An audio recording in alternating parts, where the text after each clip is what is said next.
검찰의 허위 날조는 도무지 멈출 줄을 모릅니다. 대장동, 성남FC에 이어 이번엔 쌍방울입니다. 손바닥 뒤집듯 뒤집히는 일방적 진술만을 근거로 허위 사실을 유포하는 수법도 판박이입니다. 30일 채널A는 김성태 전 쌍방울 회장의 대북 송금과 관련해 검찰이 이재명 민주당 대표 당시 경기지사의 북한 방문을 성사시키기 위한 용도가 포함된 정황을 포착하고 수사 중이라고 단독 보도했습니다. 검찰이 흘리지 않았으면 알 수 없는 검찰발 보도입니다. 김 전 회장이 2019년 800만 달러가량을 북한에 보냈는데 그중 500만 달러는 북한과 맺은 스마트팜 조성 사업 비용이고 나머지 300만 달러는 이재명 지사의 평양 방문을 위한 경비라는 보도 내용입니다.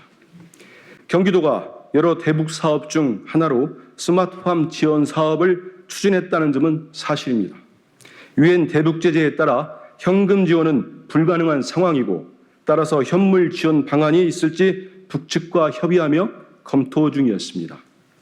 2020년 8월 스마트팜의 일환인 유리온실 지원 사업 유엔 제재 면제 승인을 받았습니다. 그러나 이후 국제 정세와 남북 관계가 급속도로 악화되었고 실제 물품 지원은 이루어지지 않았습니다. 사업이 진행 중이던 2019년 상반기에 스마트팜 사업 비용을 현금으로 지불했다는 것은 시점상 앞뒤가 맞지 않습니다. 나아가 당시 경기도는 스마트팜 지원 사업을 추진할 충분한 예산을 남북 교류 협력 기금으로 확보하고 있었습니다. 김 전 회장이 이재명 도지사의 방북 비용을 지불했다는 것도 당시 상황을 고려하면 허무맹랑한 소리입니다. 2월 하노이 북미회담 결렬 이후 2019년 하반기는 남북관계가 경색되고 있었습니다. 북한은 9월 평양 공동선언 1주년 행사에 불참했고 김정은 위원장은 11월 부산 한 아세안 특별 정상회담 초청장을 거절했습니다.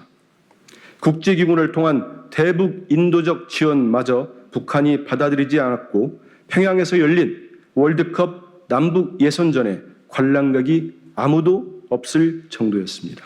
대한민국 정부, 미국 정부마저 북측과 대화를 진전할 수 없던 경색된 상황에서 경기도지사가 방북을 한다는 게 말이 됩니까? 검찰은 이런 황당무계한 주장의 허점을 감추기 위해 김성태 전 쌍방울 회장이 이재명 민주당 대표와의 전화통화에 대해서도 주변에 언급한 것으로 알려졌다고는 식의 검찰발 보도를 만들어냈습니다. 이는 이재명 대표가 이미 언론 인터뷰에서 밝혔던 내용과 배치되지 않습니다. 누가 바꿔준 전화로 모르는 사람과 통화하는 일이 범죄라도 됩니까? 우리 형법 제127조는 공무원 또는 공무원이었던 자가 법령에 의한 직무상 비밀을 누설할 때에는 2년 이하의 징역이나 금고 또는 5년 이하의 자격정지에 처한다고 규정하고 있습니다. 공무상 비밀을 누설하면서까지 언론에 피의 사실을 공표하는 의도는 명백합니다.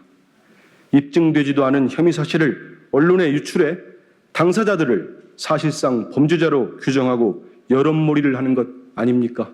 수사가 아니라 언론 플레이, 여론 재판에 몰두하는 검찰의 조작 수사 행위를 더 이상 좌시하지 않을 것입니다.